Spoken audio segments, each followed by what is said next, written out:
Good afternoon. Good afternoon. So thank you all for being here. I thank you so much to the committee for the invitation. It's my first time to MEF actually. Hopefully not my last.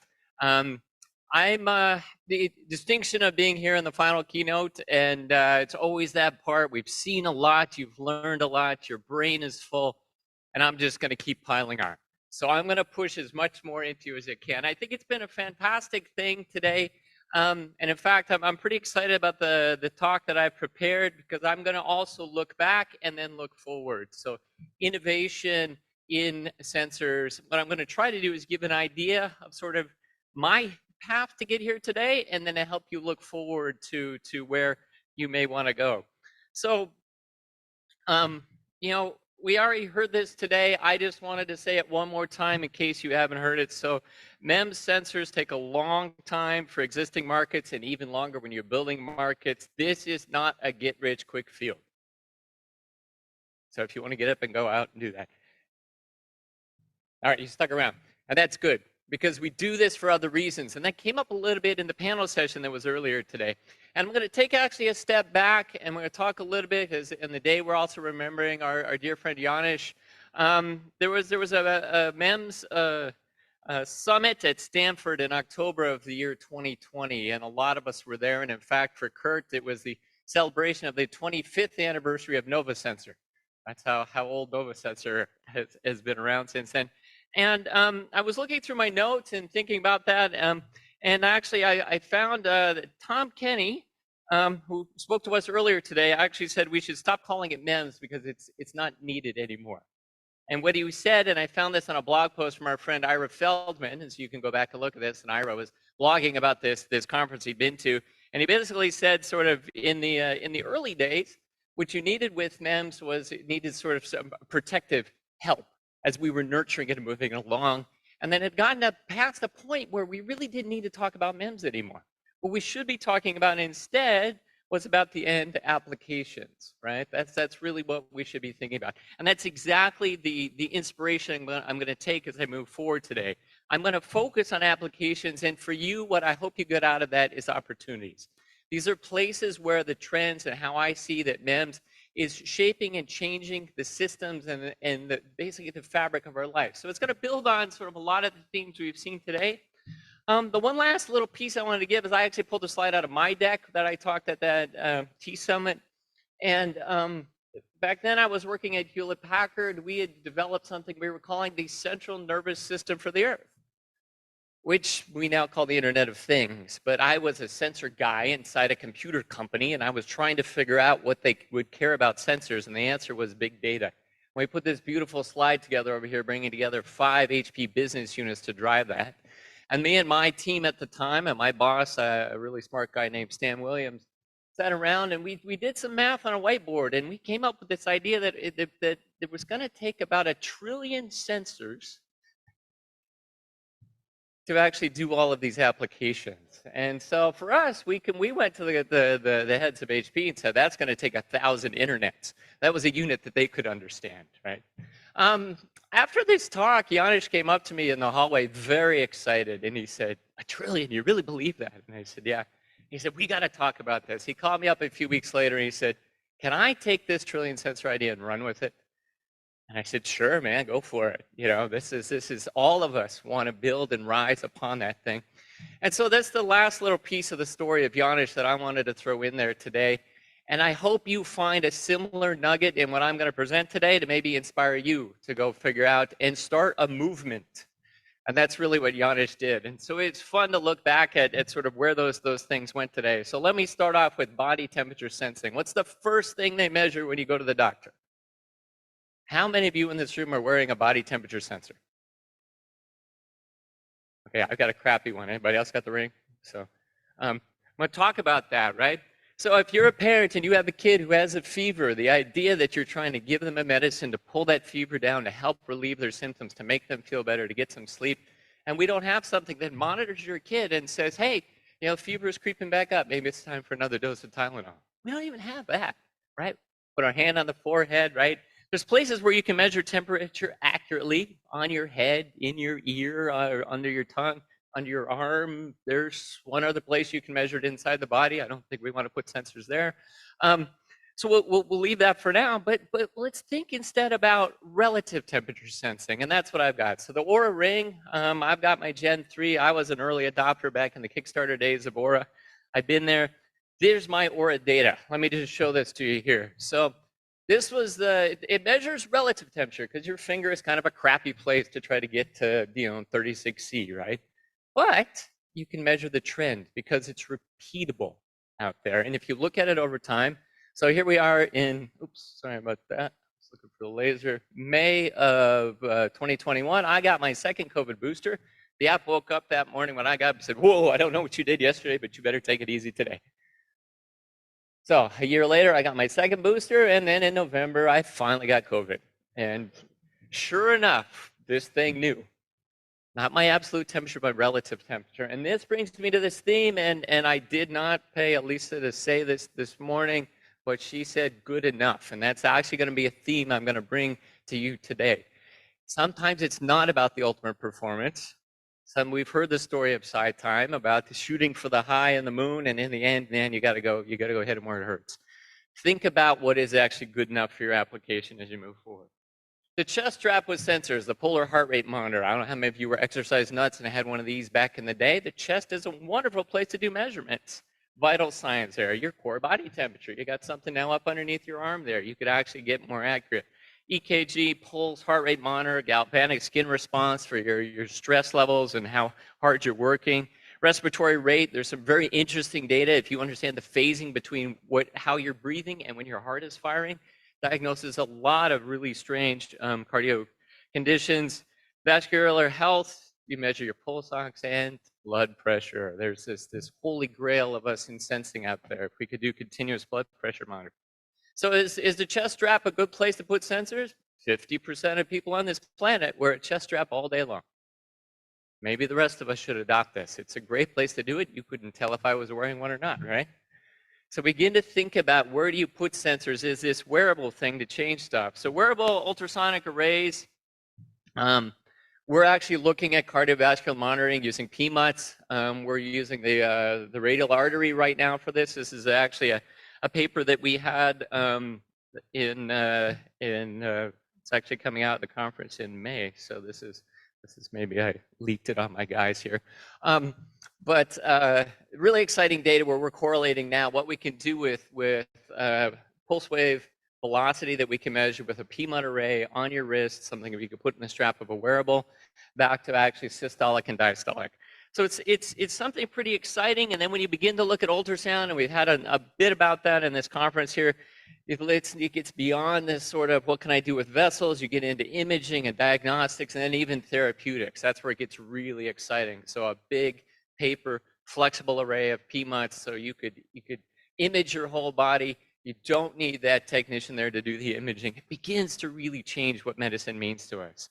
So when you look at blood pressure data, currently this systolic, diastolic thing, it's a strange measurement. The reason you put your arm on the table is because the cuff has to be at the height of your heart, and that's how you make it repeatable. And it's a hysteresis between when you close off that artery at one pressure, and then as you back the pressure off, the hysteresis where the flow starts up again. It's a wacky thing that doesn't mean anything except that there's 100 years of medicine correlating.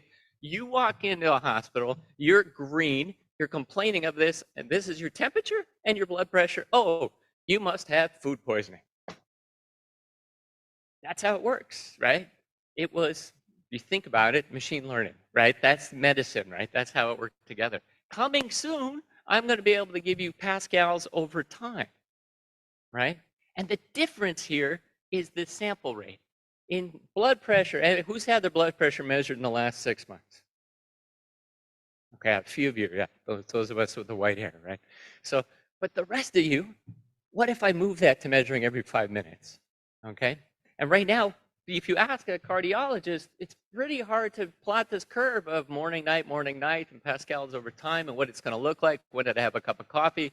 When did I get up on stage to try to give a talk in front of 300 people? That changes what's going on, but it's the trend, right? That's really where it is.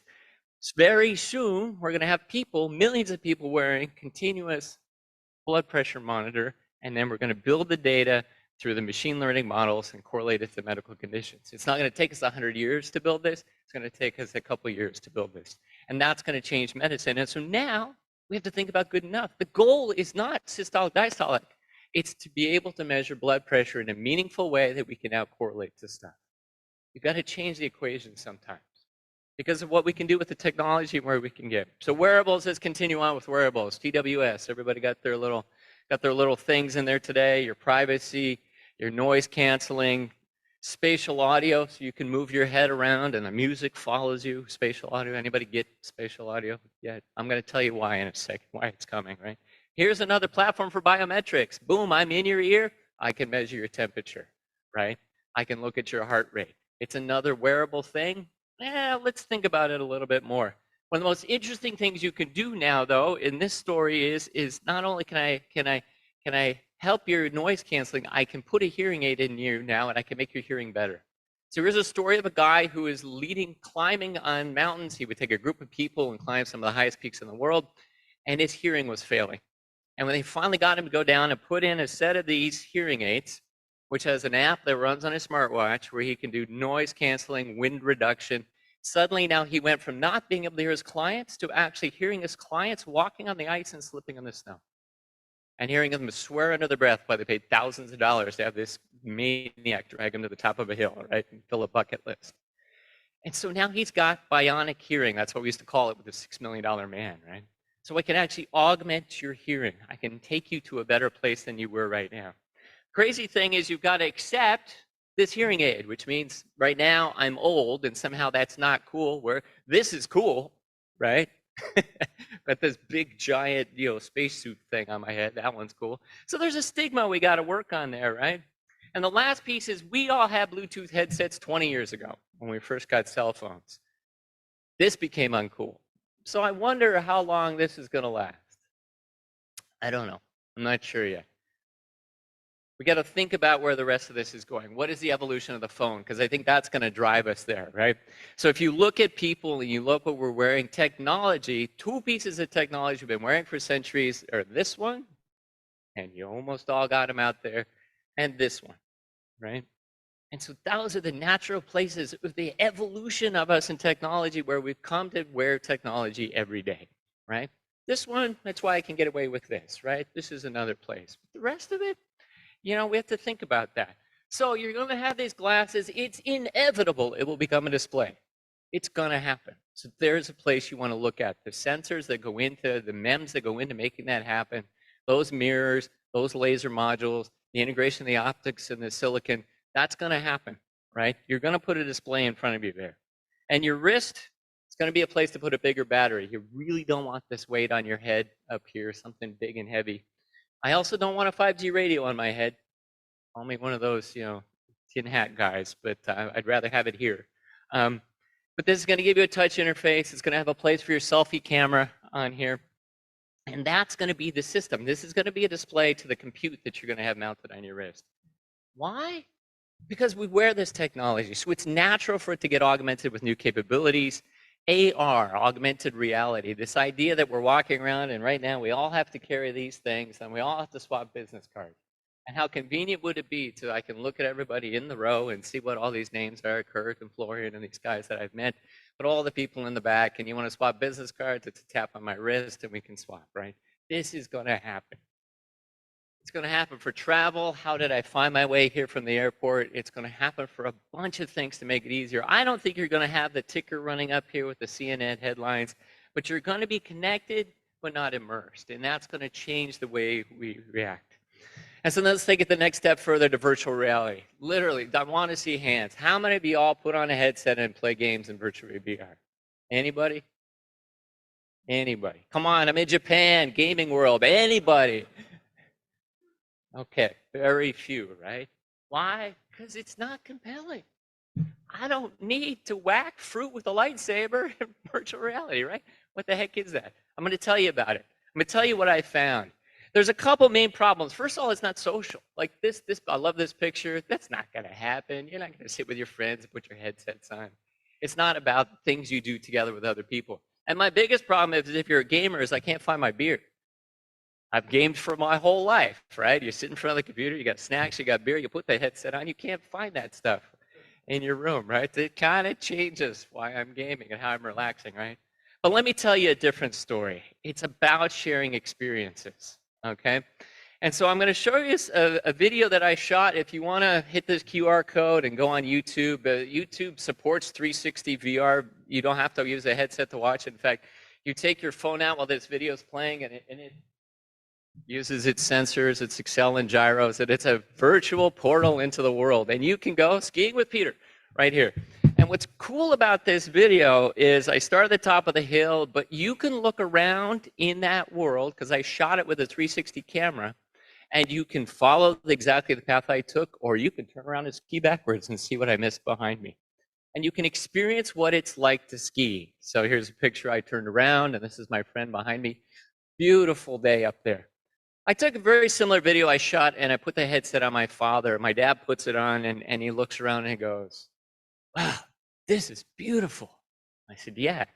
He said, "I had no idea the mountains were so beautiful." I said, "Dad, that's why we ski. It's to enjoy the mountains."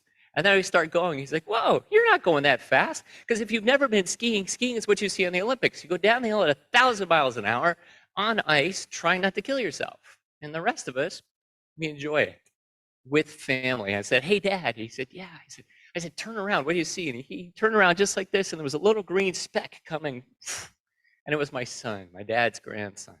And he says, "Is that Henry?" "Yeah." Henry skis up. He goes, "Hi, Dad." And, he goes, my dad is just, and I could see the smile on his face. And, 2 minutes later, he takes the headset off and he says to me, "Thank you." He said, "I never thought I'd get to go skiing with you. But to get to go skiing with my grandson, that's a dream come true." Not, "Dude, cool video." Not, "Neat technology." Not, I went skiing with my grandson. That's the power of VR. And what 5G is going to do and 6G is going to give us the ability to do that together. "Hey, Dad, you want to take a run with us real quick? Put your headset on." Because I'm going to have my 360 camera built into my AR glasses, goggles, and my smartwatch, and I'm going to stream this to him, and I'm going to hear him, and we're going to do it together. That's going to change the world. Now, the tricky thing about this is how you create that content. So there's a whole industry of Hollywood spending billions on making artificial worlds that we can enjoy for entertainment. But the real challenge is, how do we capture that content for the next frontier? How do we actually drive things forward? So that it's this huge opportunity for sensors and the 3D imaging and the LiDAR in the room and the scanning and the digitizing objects and how we do that to create these experiences. So you need a ton of pixels. You need a ton of cameras to do this. This is actually the camera I used to shoot that video there. You may want to have something that can move around with you, that you can control in a virtual thing, to sit in this room and watch this. Or maybe we just do it with a guide. And that guide has got this camera, and just like he would guide you up the real mountain, you're not sure you want to do that, he could guide you in real time while you're sitting in your living room and drinking a beer. It's going to change the way we look at those things, particularly sports. Sports is going to be so cool because you're going to be able to choose, do you want to be the player? Which player? All the players? You want to be the ball? Do you want to be the ref? Do you want to be the commentator? Where do you want to sit in that stadium? And I think it's going to change the idea of whether you actually want to go to the game or not. And this gets into the real kind of fun part of things you want to experience or not. It's going to change shopping. It's going to change vacations. You're going to get to see that hotel before you get there. And I love all these talks we've had on taste and smell, because that is the next thing. Imagine being able to smell a restaurant before you walk in there. To me, there's nothing like that Friday night in Tokyo, and you go into an izakaya, and that just smell of beer and the grill and the smoke, and that's Tokyo, right? You just should be able to experience that. And for some people, I know it's not. And for me, it's kind of like home. Let's talk about robots and VR. To me, these are two sides of the same coin. Robots need to operate in the real world, this world that you and I have. There's kind of two worlds. There's the people world that we walk around in, and there's the car world. And there's this very dangerous place where those worlds interact. And, right there out front across the street, how many times I've tried to play Frogger to get over to the lost across the street, right? So, but to do that, it's natural to build robots that mimic our senses. This world was designed for stereo vision. That's the sense we use to get around this world, right? And what you can see, especially in Tokyo, is when you don't have that sense, the yellow line you can follow everywhere. Fantastic accessibility here. But for most part, it's designed around stereo vision. So when we build the tools to navigate and interact with the world for robots, that's what we got to do for them. VR is putting people into the digital world. Okay, this is the other side. We're going to mimic our senses to create content. That's what I was just talking about. How do I digitize those things? Taste, sound, sight, and move those in there. We're going to measure our intention with sensors so we can manipulate that physical world. That's where our motion sensors and other things to see how we adjust that. And we fool our senses to create experiences. It's all about sensors and senses. That's the coolest thing. And so this edge between this coin is sensors, between the physical and the digital.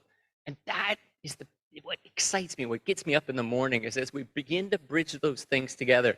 Voice interfaces, the gyro, the balance, the motion, how do we manipulate those things? These are the same things. So we take a look at robotics.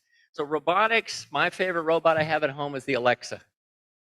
The good enough thing about Alexa is it doesn't move. It doesn't need to move. But in my mind, it's a robot. I ask it to do things. It does things. It operates my house. It provides me information. It tells the kids the weather in the morning. It tells them jokes. It entertains them. It's a robot, right? The other robot we got actually here, how many people got the robot vacuum? Clean your house? Get a few. It's coming. It's coming, right? You know, I mean, it started off with this sort of random thing, and with the sensors, we've improved it. And in fact, now we're putting ultrasound on there so we can tell if it's a hard floor or a soft floor, or we can detect the puddle. Man, the worst thing is when your robot vacuum cleaner goes through that spilled puddle of goo on the floor and then drags it all over the house. That's just because it's not smart enough to see the puddle yet. Industry, one of the most interesting things about factory automation and industrial is we literally got places in the world there's not enough labor to do these jobs. That's where industrialization is coming. It's jobs that people don't want to do. So you're seeing the AMRs and the AGVs going through the factory. It's driven by that. And then all of our favorite big thing for sensors in the future, let's talk a little bit about autonomous vehicles. To me, it's a robot, right? You know, it's a machine that's going to do something to help you out. This imaging thing, we've seen a bit about LiDAR. We haven't talked much about radar or the structured light, but these are MEMS opportunities, and that's why it shows up here and we talk about it. You know, to somehow give this thing the idea of where you are, this positioning, or why we need navigational grade sensors to be able to do this, because we want to know to a centimeter where the car is on the road. Let's hope your map is that good. And yet, if I think about when I learned to drive, this was the tool I was given. This is a map of the United States. It shows Kansas here. This is Kansas City. This is Denver. This is Interstate 70. And you drove from Kansas City to Denver, and it took about 9 hours. And as long as the sign said I-70 West, you knew eventually you were going to end up in Denver. And it didn't matter where the heck you were to 100 kilometers. Because a McDonald's was going to show up eventually, a gas station would show up eventually. If you were tired, a hotel would show up eventually. Until eventually, and then once in a while there was a sign that said Denver 100, Denver 50, and eventually Denver. We didn't need to know where we were. We had stereo vision and a map. And if you know where you started, you can find out where you're going. So why? What is good enough? What is actually going to be good enough? So my point on the stereo vision is don't bet against Moore's Law. The one thing that I can impart on you all is that compute power will always catch up, right? Tom told us a great story about Coolidge got burned by that today. Right? Sorry, bad pun. Nobody got it? Coolidge got burned? One guy. Come on, guys. We're going to get some energy in the room. I'll wake you up. So don't bet against Moore's Law. Stereo vision will win because we built a world around that. And the only way it doesn't win is if we go out and build new infrastructure for the robots. And we can't afford to do that. So I think that eventually the autonomous car, where it's going to start is it's going to start on a highway here with a lane. To get into that lane, you're going to park the car. It's going to do some checkout to make sure your software is up to date. Your sensor package is what it needs to be there. And then you're going to take your hands off the wheel. This windshield is going to become your MEMS display, and you're going to watch content. And the car is going to drive you somewhere at the other end. It's going to pull over to the side and say, all right, your turn now. Because any of you who drive a car, look at that picture, it scares the crap out of you. And it's going to be a long time before the robot can deal with that. right? That's the challenge. So in this one case today, good enough is not good enough. You got to get it right, right? When the lives are on the line. So, um, so let me finish up on robots by talking about one of my favorite things enabled by sensors is the autonomous companion. So if I take a drone and I put an Alexa on it, now I've got a robot, right? It can follow me around. I can ask it questions, change the music, fix the temperature. You know, it's got wheels. It can fly and land on my desk and kind of bug me, purr like a cat, right? Find its charger at night. It's going to explore my house when I'm not home, and it's going to look for that stuff around and map my objects. But it's going to monitor it, my health, my breath, right, with that gas sensor that's on there. Coughing, sneezing, fall detection, sleepiness, remind me to exercise, see what I'm eating, tell me not to eat too much. It's going to monitor my environment, my security system, other changes, looking for things that are different or out of the ordinary. We'll get to this machine learning thing in a second here at the end. Air quality, humidity, light levels. It's going to know where my keys and phones are while I'm trying to get out. We're building a dock, right? That's really what it is. It's this perfect companion that can follow us around. And following Sonia's sort of inspiration yesterday on movies and stuff, I actually this is real picture real quick. June 2019, I checked into a hotel down by Nihonbashi, and Aibo came up to say hi to me. So in Tokyo, it's happening, right? But yeah, so in the movie side, you know, inspiration. If you haven't seen, you know, Ron's Gone Wrong yet, all the kids need a B-bot. A B-bot is your personal autonomous companion that follows you around. This picture here on the right is the charging station at school, because when you get to school, you got to go sit down at your desk, and you got to keep your technology out in the hallway, and they climb up on that thing and they charge themselves. It's a wonderful story to think about what it means when we all got this companion that follows us around, and then, of course, what happens when the AI gets out of whack. And so let me try to wrap things up here and get to the end. You know, when I look at sensor opportunities, I want to leave you with a couple things that I like to think about. The first one is privacy. We spend a lot of time avoiding the use of cameras. There's a lot of things you could do if you just put a camera there and could just see, right? That's kind of my theme today. Maybe cameras aren't sexy enough to be MEMS, but let me tell you how we should think about cameras differently in sensors. I was asked, how would I do vehicle occupancy detection so you don't leave a child in a hot car on a summer day? And the answer was, all right, you got a pressure sensor in the seat to tell how heavy the object is. You've got ultrasound, time of flight to see if there's motion. I can see vibration. I can listen for audio. You know, I put 6 sensors in a car. When it's, God, if we just put a camera in the car, I could tell if there's a kid in the back seat, right? So we got to think about, how do we address that problem? How do you turn sensor data into knowledge without the cloud? Because that's the piece we're afraid of. Is if I got that camera and it's always watching me, who on the other end is watching me? Well, let me give you a different example. I don't care if my dog sees me naked.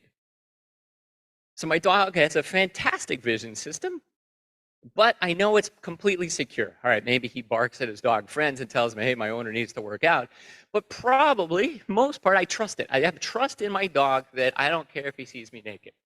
And that's where you want to get to, that trust with sensors. I have a microphone that doesn't save data, or a camera that can't record or update the image, to build that trust in that sensor, to be able to have these sensors around us for the good that they bring, while not worried about who is collecting or doing something else with that data.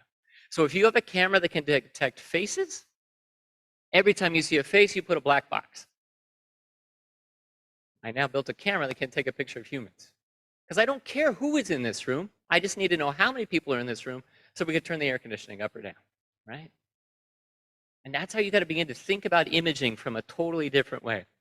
So, and the last little piece is, as we automate these systems, we got to talk about security, and I'm going to blow it off again today too, but I did put one line in there. Alyssa told us about puffs. That is part of it.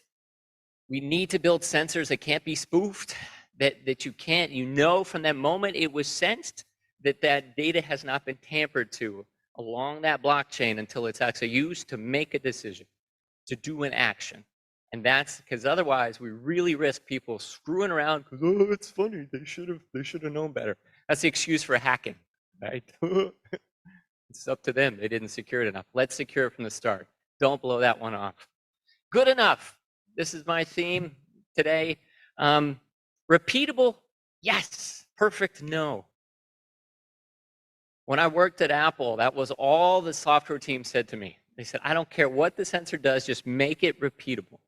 And however crappy or good it is, we will make the feature work. It's about being repeatable. What they showed us on the side time thing is that repeatable over lifetime. That's the piece you got to think about. That's what good enough is. So this higher sample rate of getting a sensor there where you couldn't put it before because you changed the cost, the size, and the power, even though it's not as good as it could be, does change what we mean. That goes back to my blood pressure example. Self-calibrating sensors. We have the opportunity for the sensor to know that it's not doing as good a job as it was, and to be smart to adapt over lifetime to stay in that calibration, to maintain repeatability.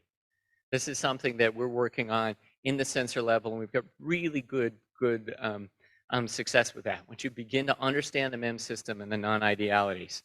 The side time example today was great on that. And so this last theme I want to leave you with is that I cannot make things safe. That's not what I'm pitching today.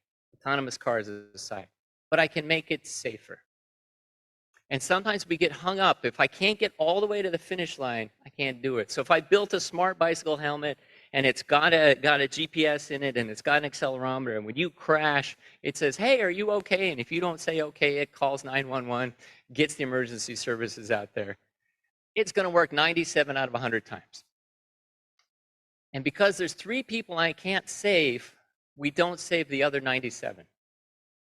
And we need to change that as a society, that saving those 97 people are important, that there is room for safer, even though I can't get to safe. The last piece of this, and I haven't seen it too much today, is on scaling. Scaling is when you take a sensor and put it in a new application, you have to change the software. You may have to change the package, particularly if it's an environmental sensor. You have to deal with dust and moisture and humidity and all of these things out there in that world. At microphones or ultrasound or even imagers, there's so many ways to mess those things up that it's not scalable. So sensor integration is hard, and we have to think about that long tail, because somewhere in that long tail is the next thing that's going to grow into the big application. So we do custom parts, whether it's for true wireless stereo or it's for optical image stabilization, VR, and drones. These are big markets. They can get custom parts. But what about the longer tail? How do I address that? How do I support the diverse small markets with all of those same things that enable these important things to be measured? And that's where I want to pivot to now, machine learning. Machine learning is changing the way of what we do with sensor data and where we do that. So in the old day, what we did is we had this data and we handcrafted a model. We have a program, and maybe it was on the host, maybe it was on the sensor, if you had enough stuff in your package, and you created a result. And what machine learning does, though, is we take this data with these expected results. That's the annotation of what we say this data ought to be. That program now creates a model. That model is what's used to interpret the new data and then spit out a result. And this model, again, can be deployed either on the sensor or on the host where it needs to go. And so why ML? Why do you want to do it this close in the sensor here with this machine learning? Latency. Latency translates to safety. Latency is what allows your VR headset to not make you sick. Latency is how quickly can I do something. Even in microphones now, latency is becoming this key thing for us as we're pushing voice interfaces and feedback. So you've got to push that to the edge. Accuracy is the next part, my false accept ratio, my false reject ratio, and then the code size. These models are getting increasingly sophisticated, and what we're finding is we can quantize to smaller and smaller bit depths. We're doing some audio stuff now on 1 bit, not oversampled 1 bit, just literally 1 bit audio, where we're running at just a couple kilohertz, where we're still able to get things that is good enough for machine learning, even though it doesn't sound like audio to the human. That's another paradigm you have to sort of get over. We did fingerprint sensors for a while, and the engineers were only happy when it looked like a fingerprint image. The matcher didn't care. The matcher didn't have to look like a fingerprint. Could like a Rorschach, an ink blob on a table. You could still do matching on it. We sometimes have to look at machine learning makes it different. So it's software specialized in sensor applications. The question is, where's this algorithm going to come from? I still can't answer whether I'm the one that's going to be building models and putting them on chips, or eventually you, the customer, is going to actually take your model and put it on my chip. And I need to know, because it's defining the next 10 years of our roadmap of whether any customer ever is going to want to put their model on there. I got big customers that have more software engineers than I do. They want to put their models on my chip. They can't really tell me why. It's just they're screwing around with something that they can't do on a host. And so this is one we have to solve. But the big opportunity, if I had to do a startup today, you said, what's the best place you think I should go invest in a startup? It's around the data that feeds these models. The data, how you collect it, how you annotate it, how you mark what the truth is, what kind of data was I walking, was I running? The data augmentation, how do I make it so that I've got if I'm speaking, I now have speaking in a cafe, or speaking on a bus, or speaking while riding a bicycle, right? How do I overlay those things so I don't have to collect all of those scenarios? I can kind of build them up in the models and extract the features which are going to make these models the most accurate and efficient. So, and then finally, at some point, it's going to learn and improve at the edge. And I don't see this, and that's, but it may show up like ChatGPT did. It's going to, you know, how do we get smarter? So sensing at the edge, you know, this is our job, right? We're this little guy out here. We're watching the savannah. We're looking for predators to see who's coming. We're always on, right? We're always on because we've got the ability to drive the power down to where we can do this for days, weeks, months without killing the battery. And our job then is to, when something interesting happens, to wake this part of the system up to go do something else, right? So always on, low power, identify a pattern, trigger this system to wake up. And what we want to make sure is we only wake up when it's absolutely necessary. And we stay asleep when it's not, right? This is our job.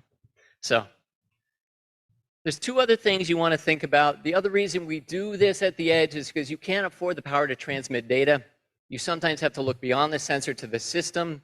I2C is the most inefficient way to move data between a chip and a host. You'll spend more power doing the I2C transactions than you actually did on the sensor collecting the data. It's crazy. But when somebody pulls up your data sheet, all they care about is that they care about the power on the sensor. Look at that system power and then try to figure out how to sell it, because it's a tough thing to sell. So running out of time here. So ML right now detects states, though. It does really good jobs. Am I walking? Am I standing? Am I running?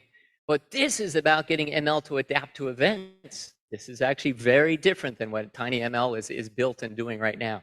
It changes the way we build the models and we run them. And so what I want you to think about is your car. How do you know your car is broken? It's making a funny noise it didn't make before, right? And right now, my passive safety sense is this human nose. I'm so glad we saw all these talks on sense and taste today, because right now, if there was a problem, I'm all into this, and you're all into this, hopefully. But once we all started to smell, that smell of warm, something warm, right? That's one of the 400 senses, right? Something is warmer than it should be, right?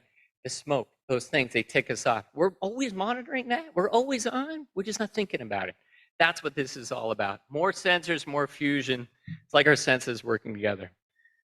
One last little piece on this before I wrap up here is emergence. Emergence is this idea when you build complex systems, weird things happen. And so in a last little bit of tribute to our friend Janis, this is a slide that he presented at C-Sensor Summit in 2015 that I have carried with me for years because I love this.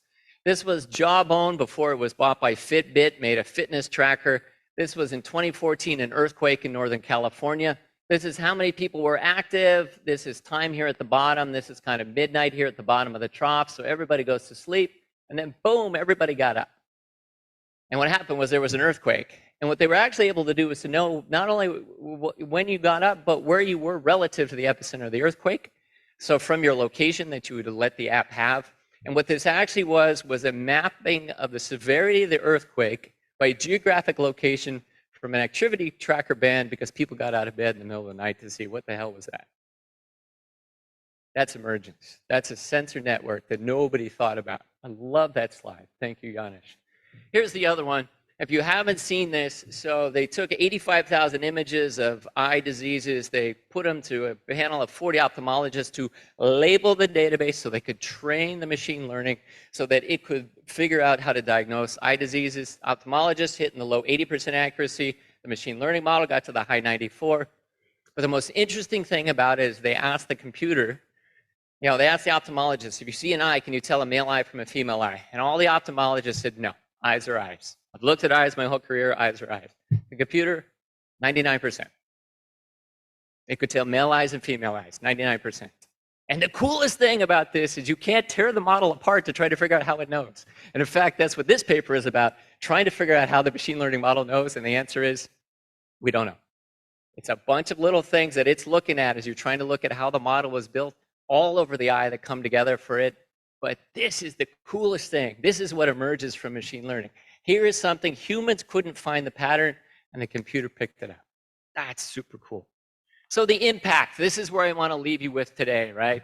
So if you look at that always on wake up sensor, and I save one wake up from a phone, I picked it up, right? My screen turned on because it's good at that. But if I pick this up and slide it in my pocket, what that does is I save 20 joules. Who cares? There's a billion phones. And if I save 10 wake ups a day, and there's 10 billion IoT devices or 30 billion IoT devices, and I save 5 wake ups a day, now I don't have to build as many windmills. This is how I inspire people about what we're doing. It's not about more gadgets. Machine learning, sensing at the edge, waking up is about reducing the power usage on the planet in meaningful ways, truly meaningful ways. Climate change is a lack of data. This guy needs a cell phone. I've used them on my slides for years to talk about the IoT problem. We heard this a little bit earlier today, and I fully agree. In fact, as we try to do climate change efforts to improve what we're doing to the planet, we can't even measure if we're making an impact. It's a sensing problem, like I've talked about all day long today. I've talked about wellness. Tom mentioned it as well. This is going to be one of the biggest opportunities for sensing as we quantify ourselves just to know, hey, go get some help. That's what it's about. It's not about, I'm going to get a diagnostic from my ring. It's about, whoa, hey, maybe you should see a real doctor and figure out what's going on. The digital convergence and the VR and the quality of life. We've talked a little bit about, things get simplified for Mel. They're gadgets now, but there'll be smart spaces in the future. Wearables now, clothing. I saw a clothing talk. Man, this is going to happen. Your technology is going to disappear into the background. And the sensing of the world, we're going to make it a better place. And so with that, thank you.